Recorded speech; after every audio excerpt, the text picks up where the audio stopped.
ہم نے کہا تھا نبی بھی زندہ ہے. ایک بندہ کہنے لگا ہمیں بات سمجھ نہیں آئی, تم کہتے ہو شہید زندہ, نبی بڑھ کے زندہ ہے. حکیم الامت تھانوی نے فرمایا او بھائی شہید کا معاملہ عالم غیبوبت کا ہے, نبی کا معاملہ عالم مشاہدہ کا ہے. شہید وہ ہے جو خدا کو نہیں دیکھتا, راہ خدا کو دیکھتا ہے, اور نبی وہ ہے جو راہ خدا نہیں براہ راست خدا کو دیکھتا ہے. جو خدا کو دیکھے اور جان دے یہ مقتول فی اللہ ہے, جو راہ خدا کو دیکھے اور جان دے یہ مقتول فی سبیل اللہ ہے. راہ خدا کو دیکھے جان دے اگر یہ زندہ ہے تو جو خدا کو دیکھے جان دے وہ بڑھ کے زندہ ہے.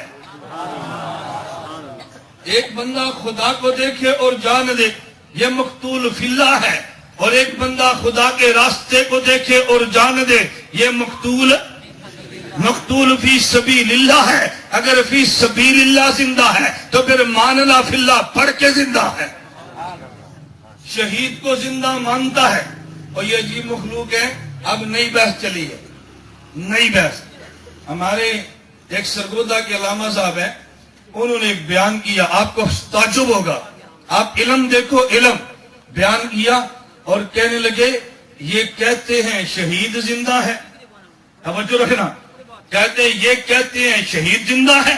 اچھا یہ بتاؤ جب شہید کی نماز جنازہ پڑھتے ہو تو دعا کیا مانگتے ہو؟ اللہم اغفر لحینا وحینا. کیا مانگتے ہو؟ اللہم اغفر لحینا. بولو اور اونچی آواز سے, یہ میں ان کا سٹائل بتا رہا ہوں. اللہم اغفر لحینا, میتنا کیوں, زندہ نہیں؟ پھر کہو نا حینا وحینا. یہ دلیل سمجھائی جا رہی ہے. کیا کہتے ہیں؟ اگر شہید زندہ ہے تو کہو نا اللہم اغفر لحینا وحینا. زندہ ہے تو میتنا کیوں کہتے ہو؟ میں نے کہا علم اسے کہتے ہیں بھئی زندہ ہم نے کہا یا قرآن نے؟ کس نے کہا؟ تو پھر یہ ہمیں نہ سنانا, خدا سے کہنا. اللہ تو نے کہا زندہ ہے, تیرا نبی کہتے ہیں میتنا زندہ نہیں ہے, ہم تیری مننے یہ تیرے نبی کی, یہ خدا کو کہ ہمیں کیوں کہتا ہے؟ وہ گل سمجھ آئی؟ اب یوں شبہات پیدا کریں گے نا تو لوگ کہتے ہیں دیکھو علامہ صاحب نے بڑی دلیل دی ہے. میں نے کہا اگر یوں دلیل بنتی ہے, توجہ رکھنا, اللہم اغفر لحینا ومیتنا, اس کا سوال یہ تھا اگر شہید زندہ ہے تو میتنا کیوں کہا ہے, پھر حینا کہو نا. میں نے کہا تیرا ایک سوال ہے, میرے 3 سوال ہیں. توجہ, تیرا ایک سوال ہے, میرے 3 سوال ہیں. اللہم اغفر لحینا ومیتنا, آگے وشاہدنا, آگے. کیوں؟ یہ جماعت و دعوت ہے جناب ہے, نہیں سمجھے؟ وہ بھائی جماعت و دعوت ہے جناب ہے, غائبنا کیوں؟ کہو نا شاہدنا و شاہدنا. ہمارا ایک سوال ہو گیا نا, بات سمجھ آ رہی؟ یہ میت غائب ہے یا شاہد؟ تو کہو نا شاہدنا و شاہدنا, شاہدنا و شاہدنا. غائبنا کیوں کہتے ہو؟ آگے وصغیرنا. یہ جنازہ بچے کا یا بڑے کا؟ بولو. تو پھر کیا کہنا چاہیے؟ کبیرنا و کبیرنا. یہ صغیرنا کیوں؟ یہ تو بابا جی ہیں. صغیرنا کیوں؟ آگے وذکرنا. نا یہ جنازہ ابا جی دا ہے, انسانا نہیں. ذکرنا و ذکرنا, سامنے ماں نہیں پیو دا جنازہ ہے نا. پھر کیا کہ ذکرنا و ذکرنا. اگر سامنے جنازہ ماں کا ہے تو پھر وہ انسانا و انسانا. اس نے کتنے سوال کیے؟ ہم نے کتنے کیے؟ 3. ایک سوال بندہ کرے علامہ بنتا ہے, تو 3 کرے تو کیوں نہیں بنتا؟ توجہ سے بات سمجھنا. میں نے کہا تو نے ایک سوال کیا اور تو نے کمال کیا کہ میں نے حدیث کو قرآن کے خلاف ثابت کیا ہے. میں خدا کی قسم اٹھا کے کہہ رہا ہوں, میں اسٹیج پہ بیٹھا ہوں,